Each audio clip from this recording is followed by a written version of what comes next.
وما كان لمؤمن أن يقتل مؤمنا إلا خطأ ومن قتل مؤمنا خطأ فتحرير رقبة مؤمنة ودية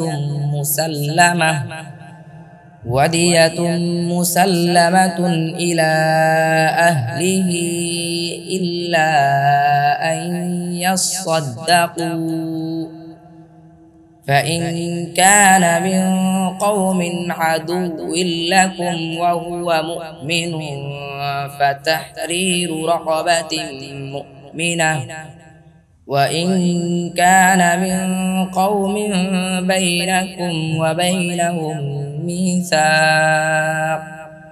ميثاق فدية مسلمة إلى أهله وتحرير رقبة مؤمنة فمن لم يجد فصيام شهرين متتابعين توبة من الله وكان الله عليما حكيما 92 আর কোন মুমিনের কাজ নয় অন্য মুমিনকে হত্যা করা, তবে ভুলবশত হলে ভিন্ন কথা। যে ব্যক্তি ভুলক্রমে কোন মুমিনকে হত্যা করবে তাহলে একজন মুমিন দাসকে মুক্ত করতে হবে এবং দিয়াত রক্তপণ দিতে হবে, যা হস্তান্তর করা হবে তার পরিজনদের কাছে। তবে তারা যদি সদাকা ক্ষমা করে দেয় তাহলে দিতে হবে না। আর সে যদি তোমাদের শত্রু কওমের হয় এবং সে মুমিন, তাহলে একজন মুমিন দাস মুক্ত করবে।